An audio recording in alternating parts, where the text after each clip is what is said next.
Hujambo na karibu sana katika kipindi cha Mizani ya Wiki kinachoangazia matukio muhimu yaliyojiri ndani ya wiki hii na maziki ya leo. Pamekuwa na mengi sana, lakini kubwa zaidi kwa wiki hii ni siku 100 za Rais Dr. Samia Suluhu Hassan tangu aingie madarakani. Lakini kubwa ambalo tumeleka mezani ni tatizo la ajira kwa vijana nchini. Kila mwaka vijana huhitimu wakiwa na vyeti vyao mikononi na ndoto katika mioyo yao, lakini wanapofika kwenye soko la ajira hukutana na ushindani mkali na uhaba wa fursa. Ajira kwa vijana si takwimu tu, ni kipimo cha matumaini ya kizazi, ni nguvu kazi ya taifa na ni dira ya mustakabali wa Tanzania. Katika uongozi wa Rais Dr. Samia Suluhu Hassan kumekuwa na msisitizo wa kuimarisha ujuzi, ubunifu na uchumi wa kidijitali ili kuziba pengo katika elimu na mahitaji halisi ya soko la ajira. Uzinduzi wa mpango wa ushirikiano kati ya taasisi za elimu na wenye viwanda umeibua matumaini mapya, kuunganisha darasa na viwanda, nadharia na vitendo, elimu na ajira. Aidha, kuundwa kwa Wizara ya Vijana ni hatua inayolenga kuangalia kwa karibu changamoto za vijana, ikiwemo ajira, ujuzi, mahitaji na ushiriki wao katika uchumi. Ni ishara kwamba sauti na mahitaji ya vijana yamepewa kipaumbele katika awamu hii katika ajenda maendeleo ya taifa. Je, hatua hizi zitageuza vyeti kuwa ujuzi unaolipa na ndoto kuwa ajira halisi? Usi mjadala wa kulaumiana, ni Mizani ya Wiki katika kutafuta suluhisho kwa mustakabali wa taifa au kesho kwa mustakabali wa vijana. Katika kujadili hili nimewalika wageni wangu kwa takriban dakika 25 nitakuwa nao. Ninaye Waziri wa Nchi Ofisi ya Rais Maendeleo ya Vijana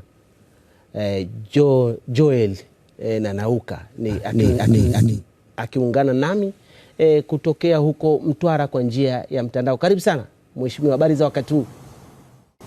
Habari za wakati nzuri na nashukuru sana, asante sana. Asante sana kwa muda wako. Hali kadhalika kule Dodoma nitajiunga na Joseph Malekela, yeye ni akiwakilisha vijana katika masuala ya vijana, na amekuwa akifuatilia sana masuala ya vijana. Tutajiunga naye kwa njia ya mtandao kwa takriban dakika 25 tutakuwa nao. Nianze kwa waziri moja kwa moja, ikiwa ni wizara mpya ambayo haijawahi kutokea, sasa imetokea. Ni wizara ambayo inashughulika na matatizo moja kwa moja ya vijana.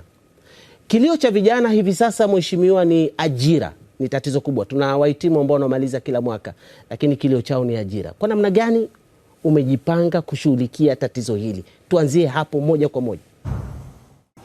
Nashukuru sana. Changamoto za vijana kwa ujumla wake ziko nyingi, lakini kama ulivyoeleza, changamoto ya ajira ni moja ya changamoto ambayo ni kuu sana, na kwa muda mrefu serikali imekuwa ikijaribu kutafuta njia mbalimbali za kuweza kutatua tatizo hili.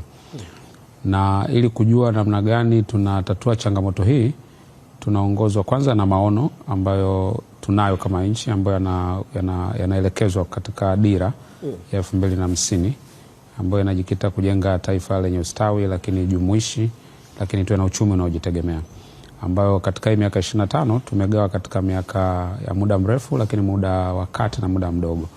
Sasa ukiangalia miaka 5 ijayo tunalenga kujenga uchumi pia ambao utazalisha ajira nyingi zaidi, na ndio mwelekeo wetu sasa na ambavyo ilisomwa bungeni wiki chache zilizopita. Lakini pamoja na haya yote, Mheshimiwa Rais yeye ameamua kuweka vijana katikati kama sehemu ya msingi ya kuongoza maamuzi, la kutoa ushauri na kutengeneza sera ambazo zinatufaa. Ndio maana sera ya vijana ya mwaka 2007 ambayo iliboreshwa 2024 kwa mwelekezo wa Mheshimiwa Rais ina maeneo 13 ambayo yanatakiwa yazungumze au yafanyike ili vijana changamoto zao ziweze kutatuliwa. Mojawapo katika maeneo 13 ni kushughulika na masuala ya ajira. Sasa tatizo la ajira ni swala mtambuka. Lina mizizi kwenye kukosa uwiano kati ya ujuzi unaotolewa shuleni pamoja na kile kinachohitajika mtaani. Inazungumza juu ya ujuzi ule tunaita soft skills, lakini pia inazungumza juu ya upatikanaji wa mitaji, lakini pia upatikanaji wa masoko pia. Kwa hiyo haya yote yamekuwa ni sehemu ya mikakati ya serikali katika kuhakikisha kwamba yanashughulikiwa. Kwa hiyo ukiangalia kwa mfano kuhakikisha kwamba ujuzi unaotolewa shuleni unaendana na mazingira halisi. Moja, tumeboresha mitaala yetu kwa kuibadilisha kwa kuwa na kitu kinaitwa competence based education. kwamba kuanzia sasa hivi vijana watakuwa wanajifunza mambo ambayo yanajibu maswali yao kiuhalisia. Na ndio maana mtaala wa sasa unaweza kuruhusu mtu atumie kipaji chake, inaruhusu mtu pia aende kwenye elimu ya vitendo kwa maana vocational and technical skills. Lakini umeona hivi juzi kumezinduliwa mkakati kwa maelekezo ya Mheshimiwa Rais katika ahadi zake za 13 za siku 100 kwamba viwanda pamoja na taasisi za elimu ziwe na mahusiano ya karibu ili vijana wawe na uwezo wa kujifunza kwa vitendo wanapokuwa mashuleni. Hii yote ni kupunguza ile gap ambayo inatokea mtu anapomaliza chuo au shule mpaka pale anapokuwa amepata uzoefu. Lakini sehemu nyingine ambayo nimeeleza ni ya mitaji. Na katika hili kumekuwa na njia mbalimbali. Tanzania tuna mifuko zaidi ya 75 ya uwezeshaji. Na katika hiyo ina mingi sana inalenga vijana. Na mojawapo ambao umekuwa ni unajulikana zaidi ni ile 4% ambayo inatolewa katika halmashauri zetu. Kwa mwaka 2024-2025 zaidi ya bilioni 36.6 zimetolewa na halmashauri zetu. Nia yake ni kutoa mikopo ambayo haina riba ili kuwapatia vijana mtaji wanaoweza kufanya kazi na kuongeza shughuli za uzalishaji.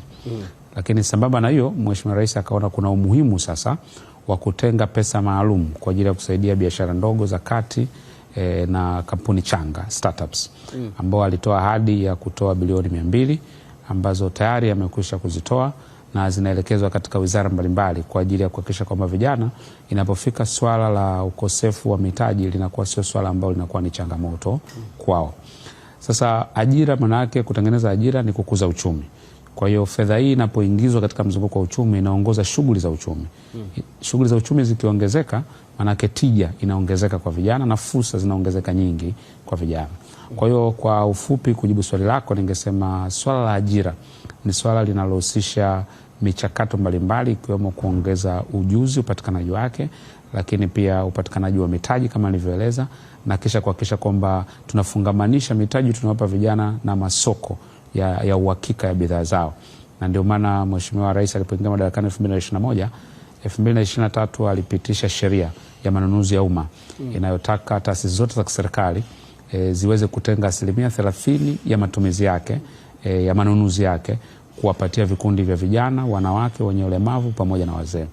Ina maana kijana akichukua mkopo wa 10% ile ambayo ni 4% wanapewa kwenye halmashauri, maana yake halmashauri impe tenda sasa ya kusupply labda stationaries au ya kufanya usafi au ya kutengeneza madawati kama ni seremala.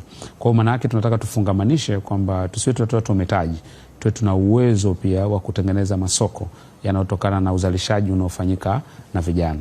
Ndio maana moja ya ajenda kwenye ilani ya Chama cha Mapinduzi ambayo Mheshimiwa Rais alisema ni kujenga kongani za viwanda ili vijana wawe na uwezo wa kuzalisha, na tunafanya kitu tunaita asset financing, kwamba tunadhamini mashine, tunadhamini vifaa vinavyowezesha vijana kuzalisha, alafu serikali kwa upande wake tayari imeshakomiti 30% ya manunuzi yake ambayo ni takriban trilioni 5 kwa mwaka inaenda kwa ajili ya kuwezesha kampuni changa za vijana zifanye kazi. Asante sana Mheshimiwa kwa utangulizi huo. Labda tuende kule Dodoma kwa Joseph Malekela, na yeye anatufuatilia.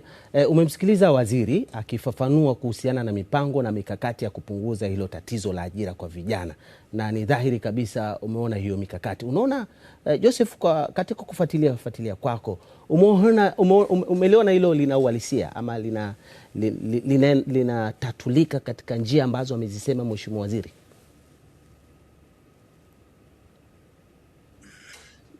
Asante, nasikia vizuri. Naam, nakusikia. Tuendelee. Asante sana. Kwanza niseme kwamba katika hizi siku 100 ambazo tunazizungumzia tumeona kwanza kuna ile political will, utayari wa kisiasa wa kuhakikisha kwamba Tanzania inapambana na changamoto za vijana kwa masuala ya ajira. Umenielewa, lakini umemsikiliza Mheshimiwa Waziri alivyoeleza kuhusiana na masuala ambayo anayafanya ili kupunguza tatizo la ajira kwa vijana, hatua ambazo wanazochukua. Umemsikiliza Mheshimiwa Waziri akifafanua? Nimemsikia vizuri kabisa. Maoni yako ni yapi kuhusiana na mawazo ama mikakati ambayo imesema Mheshimiwa Waziri? Ndio ninakupa majibu sasa. Nasema kwanza, cha kwanza ambacho ni kitu kizuri ambacho nimekiona katika siku hizi 100 ni ule utayari wa kisiasa wa kukabiliana na changamoto za vijana wa Tanzania. kwanza kwa kuanzisha wizara maalum ya maendeleo ya vijana. Hiyo inaonyesha kuna utayari wa siasa kama nchi nao kwa kwamba changamoto za vijana zinashughulikiwa kwa karibu zaidi na kwa ufanisi zaidi. Hilo la kwanza ambalo ni jambo la muhimu ambalo lazima tu recognize. Jambo la pili, swala la ushughulikiwaji wa changamoto za ajira. Changamoto za ajira ni jambo kubwa na ni jambo la ni structural issue, yani ni jambo la kimkakati la muda mrefu, tatizo kubwa. Kwa hiyo namna ya kushughulikia hakuwezi kukaa kwa namna moja, lakini vile ambavyo Mheshimiwa Waziri amezungumza vinafanyika, ambavyo vimekuwa vikisema mara kwa mara. Mimi kwanza nathamini kuhusu hilo kwa sababu vinaonyesha dhamira ya kushirikia changamoto za vijana. Swala la kwamba vinatosha ama havitoshi, hilo ni swala lingine, maana hapo sasa ni kupima ukubwa wa tatizo na namna ambavyo mikakati inachukuliwa kupambana na tatizo hilo. Ambacho mimi naweza nikazungumza na nimeshazungumza awali, Mheshimiwa Waziri ameshanisikia nikisema hichi kitu, kwamba kama tunazungumzia tatizo la vijana wanaohitimu vyuo vikuu wakiwa na vyeti wanashindwa kupata ajira mtaani, tukubaliane ajira hazipo duniani, sio tatizo la Tanzania, lakini kazi zipo na vijana wengi wanafahamu kwamba akimaliza anapaswa akajitengenezee kazi. Hiyo kama ni kujiajiri, option ni hiyo, kwenda kujiajiri, kutengeneza ajira mwenyewe binafsi, na hii ni kote duniani, si Tanzania pekee yake. Wanaenda kujiajiri. Kama tunakubana kama pathway muhimu ya kujiajiri ni ya lazima kwa vijana wetu, basi kuna mambo makubwa mawili ya kujiuliza. Ili kijana ajiajiri anahitaji nini? Mheshimiwa Waziri amezungumzia masuala ya mitaji. Jambo zuri sana swala la mitaji. Lakini hata kama kuna access ya mitaji, hawa vijana, changamoto ambayo mimi ninaiona, wakiwa chuoni, wakiwa shule, hawajifunzi kujiajiri ni kufanyaje, hajifunzi kujiajiri ni kufanya nini. Kwa unakuta amemaliza chuo, mfumo wake umemwandaa pengine kuajiriwa kutokana na kozi anazosoma, afu anakutana na concept ya kujiajiri ambayo hakuwa amejiandaa nayo. Sasa cha kwanza ambacho natamani serikali ianze kuona umuhimu wa kufanya kupitia wizara yetu ya elimu, kama kujiajiri au kujitengenezea kipato au kuwa na vyanzo vya kipato ni jambo ambalo ndio only pathway tulionayo katika masuala mazima ya ajira, basi tuhakikishe kwamba mifumo yetu ya elimu inawaandaa vijana kwenda kujiajiri, cha kwanza. Lakini cha pili, hizi jitihada ambazo zipo za serikali kutengeneza mitaji kwa vijana, ambazo mimi nimeanza kusema ninathamini sana, nadhani pia tunabidi tuanze kuzitazama ni muda gani kijana anaenda kupata mtaji. Kwa mfano, kama tunajua hawa wanaohitimu ndio wenye changamoto ya kukosa ajira, kwa nini tusubirie kwenda kuwapa mitaji kwenye halmashauri? Kwa nini tusubirie kwenda kuwapa mitaji kwenye mabenki? Kwa nini wakimaliza chuoni hapa mitaji isiwafuate hapa? Wakiwa wameshajifunza kujiajiri ni kufanyaje na mitaji wakaondoka nayo, mwisho wa siku kwenda nyumbani. Kwa sababu uhalisia ni kwamba mtu akimaliza chuo kikuu ama akimaliza elimu ya juu, kitu cha kwanza anachofanya akirudi nyumbani ni kutafuta nini cha kufanya wakati ule, na huenda akaanza na mtaji mdogo na kutokuwa na elimu kwake, na mwisho wa siku kwanza kujenga kipato. Asante sana Joseph. Asante sana Joseph. Ngoja tumpe Mheshimiwa Waziri nafasi na yeye aeleze ambayo umeyasema, alafu tutakwenda kwenye hoja nyingine. Mheshimiwa Waziri, una la kufafanua katika hoja ambayo amesema Joseph kabla hatujaenda kwenye hoja nyingine? Na ni kweli anachokizungumza ni moja ya changamoto ambayo serikali imeiona, na ndio maana nikasema kwa sasa hivi moja ya juhudi inayofanyika ni kuona wanafunzi wa vyuo vya kati, lakini vyuo vikuu wanaanza kuhusika katika kutengeneza ujuzi wakiwa shuleni, wakiwa bado vyuoni, na huo ujuzi unawekwa katika maeneo yao ya professional zao, lakini pia kwenye eneo la ujasiriamali. Kwa mfano sisi kama wizara tumeanzisha kitu kinaitwa Idea Hub, na ni juzi tu nilikuwa Singida ambako tulikuwa na vijana 300 walileta mawazo yao, wakachujwa, wakabakia 20, wakapewa mafunzo tena, wakabakiwa 5, na juzi walifanya presentation wale 5 mbele ya vyuo vyote vilivyoko pale mkoani wa Singida. Na wale waliofanikiwa 3 wa juu tulidhamini kwa kuwapa mitaji ya kufanya yale mawazo yao ya halisi, na mawazo yale yanafanyika kwenye mazingira ya chuo. Kwa maneno mengine, mtu kama yule akiweza kufanikiwa anaweza kuja kuwa ameshajiajiri tayari. Kwa mfano kuna mmoja ambaye tayari alikuwa ana ofisi ambayo iko pale pembeni ya chuo pale. Kwa hiyo kuna jitihada kama hizo ambazo tunazifanya, ambazo tunataka tuone kwamba wanaanza kufanya wakiwa chuoni badala ya kuwasubiri watoke nje ya chuo. Tumeanza na naamini kwa mawazo ya kama ya Joseph na wengine tutaendelea kufanya zaidi. Asante sana Mheshimiwa Waziri kwa ufafanuzi huo. Kuna hizi shilingi bilioni 200 zinatajwa kwenye masikio ya vijana na wamesikia, na msisimuko umekuwa mkubwa. Tunazipataje hizo bilioni 200? Utaratibu ukoje? Mambo kama hoja, maswali yamekuwa mengi kwetu sie. Tukasema huko hapa, hebu tueleze. Kama nilivyoeleza awali, Mheshimiwa Rais Daktari Samia Suluhu Hassan aliahidi bilioni 200 kwa ajili ya uwezeshaji na zinaenda kwenye makundi ya wafanyabiashara wadogo, wakati na kampuni changa. Ingawa sio kwamba zote ni za vijana, lakini kundi kubwa litakalofaidika nalo ni vijana, kwa sababu wafanyabiashara wengi wao makundi niliyotaja ni vijana pia. Sasa vijana hawa wanapatikana kwenye sekta mbalimbali. Kwa hiyo wapatikana kwenye sekta. Kwa hiyo katika uchambuzi uliofanyika imeonekana ziko wizara 8 ambazo zitapitishwa hizi fedha kwa ajili ya vijana waweze kuzipata kwa urahisi kulingana na shughuli wanazozifanya. Kwa hiyo tuna fedha zimeenda kwenye viwanda na biashara kwa ajili ya vijana ambao wanajishughulisha na viwanda aidha vidogo vidogo au viwanda vya kati. Na wengi wanapewa watu binafsi kwa maana sio vikundi. Lakini ziko fedha zimeenda kwenye Wizara ya Maendeleo ya Jamii kwa ajili ya wafanyabiashara wadogo wadogo, zinatolewa kupitia NMB. Nao tunazungumza wafanyabiashara wadogo ambao mapato yao ghafi yazidi milioni 4 kwa mwaka. Na hii ni kwa watu binafsi sio vikundi. Kuna fedha zimepelekwa Wizara ya Habari, Utamaduni na Michezo. Nimesikia pia wenyewe walishatangaza walishafungua dirisha. Kwa mfano kama kundi la kwanza lilikuwa ni content creators, wametengewa takriban bilioni 2 na uliendelea utaratibu kwamba wa apply kupitia wilaya mbalimbali na kisha baadaye watapewa hizo fedha. Lakini wapo wasanii pia kwa maana waimbaji, wacheza filamu kwenye hiyo wizara watapewa. Ziko fedha zimeenda kwenye Wizara ya Kilimo kwa vijana ambao wanajishughulisha na masuala ya kilimo. Lakini ziko fedha zimeenda Wizara ya Uvuvi na Mifugo kwa wanajishughulisha na mambo ya kunenepesha wanyama, lakini pia ufugaji wa samaki kwa kutumia vizimba. Ziko fedha pia zimeenda. Ziko fedha zimeenda Mawasiliano, Wizara ya Mawasiliano kwa ajili ya vijana wanajishughulisha na ubunifu wa masuala ya tehama, wanaanza idea ambazo zinatokana na mambo hayo pia. Kwa ufupi ni kwamba hizi fedha zinatolewa kulingana na kijana anataka nini, na imefanyika hivi ili kurahisisha upatikanaji wake. Kwa sababu kama ingekuwa vijana wote bila kujali wanafanya nini wanakuja sehemu moja, mchakato wake ungechukua muda mrefu kuchambua zile idea. Lakini kwa sababu tayari tuna wizara mahususi za kisekta kwa ajili hiyo, kwa hiyo vijana wanapewa maelekezo au namna ya kuzipata kulingana na wizara zilizopo pia. Kwa sisi kama Wizara ya Maendeleo ya Vijana tunafanya kazi ya uratibu, lakini pia kutoa taarifa kwa vijana kuhusiana namna wanavyoweza kuzipata fedha hizo. Na tumeanza kutoa utaratibu na tutaendelea pia kutoa utaratibu. Joseph, umemsikiliza Mheshimiwa Waziri na ndilo lilikuwa maswali yenu na mashaka yenu kwamba utaratibu na hizo fedha mtazipataje. Una wasiwasi gani ama una mashaka gani kuhusiana na utaratibu ambao umeeleza Mheshimiwa Waziri? Asante. Ni jambo zuri kuwa na fedha. Vijana wanataka fedha, wanataka kupata mitaji kwa ajili ya kuweza kuendesha ujuzi wao na vile ambavyo wamevianzisha kuja kutengenezea kipato. Kwa hiyo ni jambo zuri kutenga mafungu kwenye wizara mbalimbali.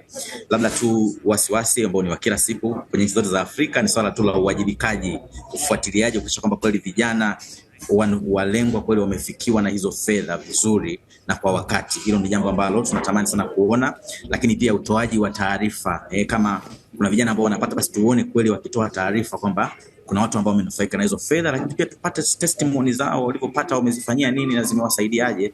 Kwa hiyo hilo ni kitu ambacho kwa kweli mimi natarajia sana kuona, uwajibikaji, lakini pia utoaji taarifa na ufuatiliaji, lakini pia vijana wenyewe ambao wanapata waweze kutuambia ili kutufundisha na wengine kwamba kuna namna ya kuweza kufanya zaidi. Lakini kitu ambacho bado ni hoja yangu ya msingi na niko tayari kuitetea zaidi, sijaona kiasi gani kinaenda kwenye Wizara ya Elimu.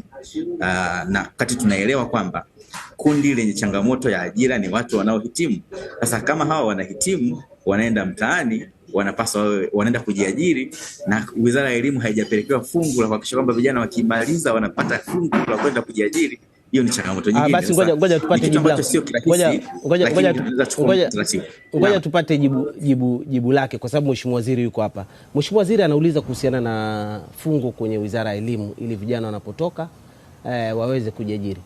Hilo fungu lipo? Labda ni kwanza nishukuru kwa mchango wake na mtazamo wake na heshimu alichokizungumza, lakini ukweli ni kwamba hawa vijana wa vyuo kitu wanachotaka kukifanya ni cha kisekta. Kijana wa chuo anataka kutengeneza content, anataka kufanya content creation kwenye social media, ana fedha zake Wizara ya Utamaduni. Kijana anataka kufanya kilimo akiwa bado chuoni, ana fedha zake kwenye kilimo.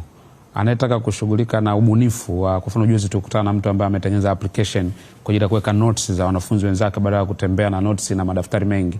Amekuja na ndio tumedhamini hiyo fedha kwa ajili. Kwa hiyo ninachotaka kusema ni kwamba Wizara ya Elimu inaonekana haijapewa, lakini haimaanishi kwamba wanafunzi walioko chini ya wizara hawezi ku access.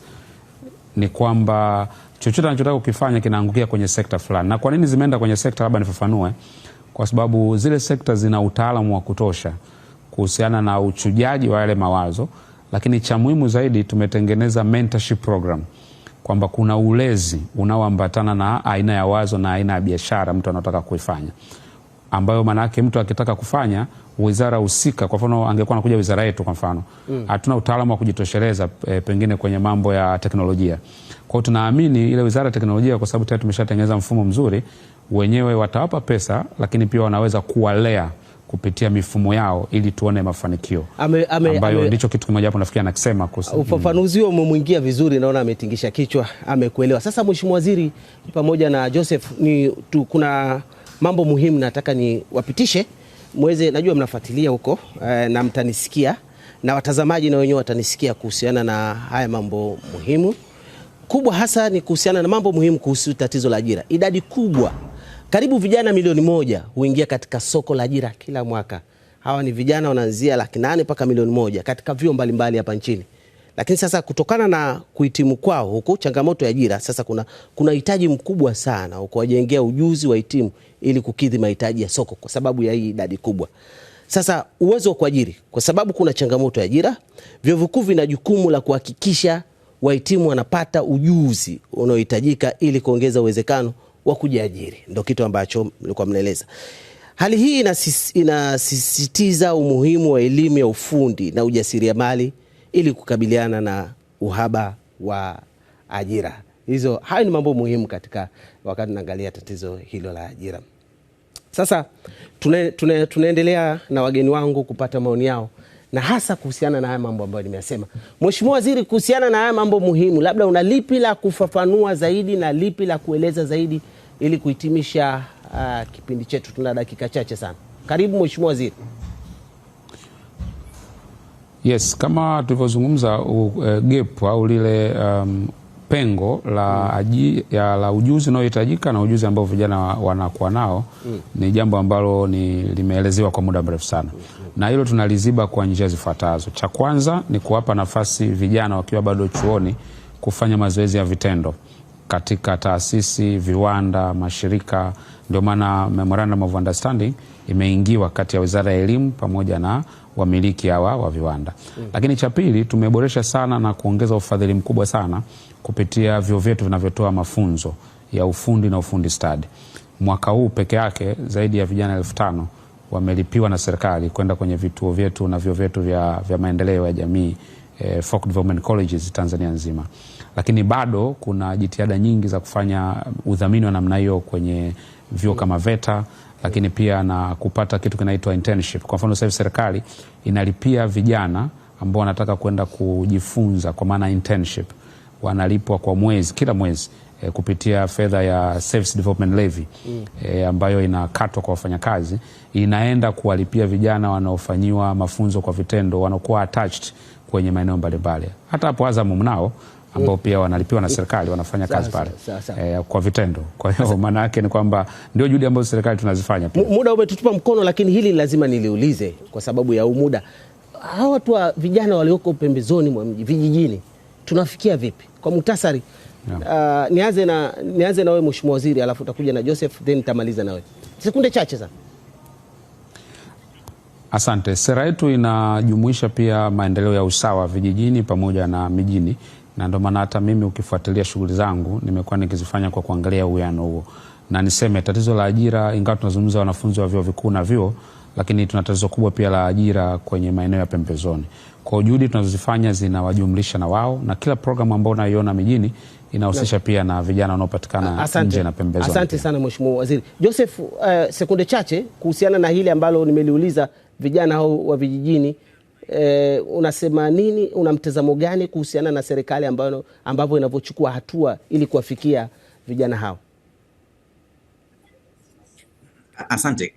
Pamoja na kazi nzuri ambayo inafanyika, nadhani tuone sasa kama nchi namna ya kuweza kuwafikia vijana waliko, kuliko kuambia kuna fursa zenu sehemu fulani nendeni, sababu kidogo tuna kazi ya kuhakikisha kwamba tunahamasisha vijana waelewe nafasi yao na wawe na nguvu ya kufuata fursa, lakini uhalisia ulivyo, wengi yaani ukiwafuata waliko ni rahisi zaidi. Asante sana. Asante sana. Ni hicho, lakini cha kumalizia ni kwamba kwa kuwa tumekubaliana kwamba ajira rasmi hazipo, tuone namna kama nchi ya kufanya kuhakikisha kwamba vijana hawa, kwa kuwa wanapita kwenye ngazi ya elimu, basi kila mtu ajifunze hata ile financial literacy iwe kama kozi ya lazima, ili mtu ajue namna ya kujiajiri, namna kuwa na nidhamu ya fedha, kuitengenezea kipato na nini. Akitoka hapo inamsaidia, kwa sababu hata tusipowafundisha wanaenda kujiajiri. Asante sana Joseph. Tumpe nafasi Mheshimiwa Waziri aweze kuhitimisha kipindi hiki ili tuweze kufanya mambo mengine na tuwape watazamaji fursa ya kuangalia vipindi vingine. Mheshimiwa Waziri, nini unachomaliza nacho na nini unachoahidi vijana kwa kauli moja? Serikali ya awamu ya 6 chini ya uongozi wa Daktari Samia Suluhu Hassan imewaweka vijana katikati kwenye swala la maamuzi ya kisera, utungaji wa sheria na uamuaji wa programu ambazo tunataka kuzifanya. Nipende kuhakikishia wa vijana wa nchi hii kwamba kwa mujibu wa sera ya vijana, maendeleo ya vijana 2014 toleo jipya, tutaendelea kushirikiana na vijana wote, lakini pia taasisi zote zinazohusiana na masuala ya vijana, na mimi kama waziri nipewa dhamana, nitakuwa pamoja na vijana kuhakikisha kwamba ndoto za vijana sawasawa na matumaini na matamanio ya Mheshimiwa Rais zinaweza kutimilika, hasa katika swala la upatikanaji wa ajira na mitaji ya kibiashara. Asante sana Mheshimiwa Waziri. Hili swala la sera na nini tutakuja kuliangalia baadaye, kwa sababu wengi wangependa swala hili liwe katika mtazamo wa kisheria. Sasa tutakuja kuliangalia baadaye kwa muda wako, na fikiri kutokana na muda imetutosha na turidhike hapa, na kushukuru sana Mheshimiwa Waziri kwa muda wako, na nikutakie kila laheri katika shughuli zako za vijana ambazo unaendelea nazo kila kukicha. Asante sana Mheshimiwa Waziri. Nakushukuru sana nawe Joseph Malekela kwa muda wako. Asante sana kwa kuungana nasi kwa njia ya mtandao. Mimi sina la ziada. Mwisho wa kipindi hiki ni maandalizi ya kipindi kijacho, kipindi ambacho kinaangaliwa na mamilioni ya Watanzania kutoka ndani na nje ya nchi. Wamekuwa wakitusumbua sana tuongeze muda. Subirini, muda utafika, tutaongeza kipindi hiki, kitakuwa baadaye tuongeza muda, lakini kwa sasa turizike, tutosheke na kwa muda huu wa dakika 25. Mimi sina la ziada. Ni mtumishi wako Jamal Hashim.